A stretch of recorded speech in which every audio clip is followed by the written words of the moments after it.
جی ناظرین، السلام علیکم ناظرین. یہ ملک میں اس وقت جو سیاسی صورتحال ہے، ایک سائڈ پہ پاکستان تحریک انصاف اور دوسری سائڈ پہ جو حکومتی اتحاد ہے، اور خاص کر حکومت جو ہے اسی حوالے سے ہم دیکھ رہے ہیں کہ جو ٹیمپریچر بہت زیادہ بڑھ گیا تھا جب پاکستان تحریک انصاف والے اسلام آباد کی طرف وہ مارچ کر رہے تھے یا مارچ کیا، اور اس کے بعد بلو ایریا میں یعنی ڈی چوک پہ ان کے خلاف ایک آپریشن کیا گیا. اس میں کیجولٹی ہو گئی جو کہ نہیں ہونی چاہیے تھی ہر لحاظ سے، خواہ وہ پولیس کی تھی، رینجرز کی تھی یا عام شہریوں کی تھی، ان کا تعلق جس بھی سیاسی جماعت سے تھا. ابھی میں سمجھتا ہوں کہ دونوں کو تھوڑا سا بہتر ہوگا کہ دونوں اپنے اپنے اس پہ ایکشنز پہ جو ہے نا وہ دیکھ لے کہ یہ حالات کیوں پیدا ہوئے. پہلی بات تو یہ ہے کہ پاکستان تحریک انصاف جو مسلسل احتجاجی سیاست کی موڈ میں ہے، اور ہر مہینے بعد 4 اکتوبر کو وہ اسلام آباد آئے.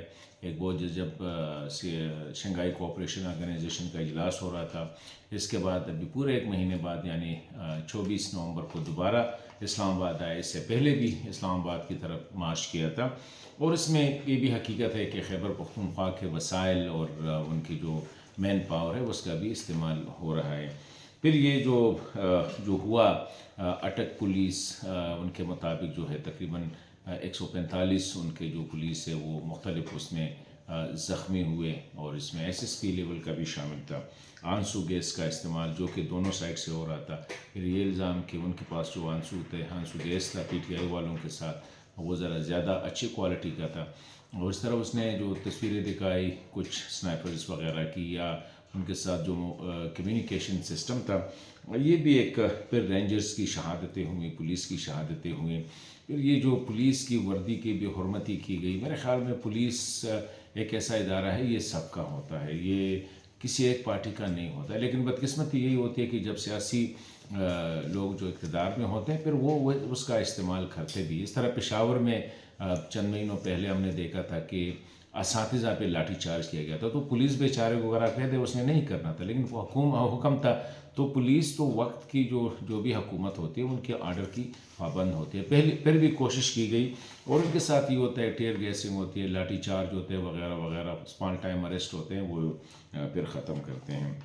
تو میرے خیال میں پی ٹی آئی کو بھی اپنے اس پالیسی پہ سوچنا ہوگا کہ ایک ریاست میں اگر زیادتی ہوئی ہے تو اس کا ٹھیک ہے احتجاج بھی ہونا چاہیے، لیکن ساتھ ساتھ اور جو راستے ہیں، قانونی راستے ہیں، اس کو اختیار کرنا پڑتا ہے. اور یہ پہلی دفعہ نہیں ہوا ہے، اس سے پہلے نواز شریف، بے نظیر بھٹو، ذوالفقار علی بھٹو وغیرہ وغیرہ، یہ سلسلہ بدقسمتی سے چلتا رہا ہے. لیکن اس کو بات چیت کے ذریعے یا جو راستے ہیں اور سیاستدانوں کا مل بیٹھ کے اس کو حل کیا جا سکتا ہے. اس طرح حکومت نے جو ایکشن لیے وہ زیادتی کی، لائیو فائرنگ ہو گئی ہے، جو بھی ہوا تھا جو منتشر کرنے کے لیے مظاہرین کو، لیکن یہ جو لائیو جو فائرنگ ہے یہ نہیں ہونا چاہتے. ابھی حکومت جو آگے سوچ رہی ہے، جو باتیں ہو رہی ہیں کہ پی ٹی آئی پہ پابندی لگانی چاہیے، میرے خیال میں یہ ایک اچھا فیصلہ نہیں ہوگا، یہ انتہائی غلط فیصلہ ہوگا. کسی بھی سیاسی جماعت پہ اس کی سیاست پہ پابندی لگانا تو یہ ایک غلط فیصلہ ہوگا، اور یہ نہیں کرنا چاہیے حکومت کو. اور نہ پابندی لگانے سے کوئی سیاسی جماعت ختم ہو جاتی ہے، کیونکہ اس سے آپ ڈینائی کرتے ہیں لوگوں کو پولیٹیکل وہ جو ہوتا ہے. اسی طرح صوبے میں گورنر راج کی باتیں ہو رہی ہے، میرے خیال میں یہ بھی انتہائی غلط فیصلہ ہوگا.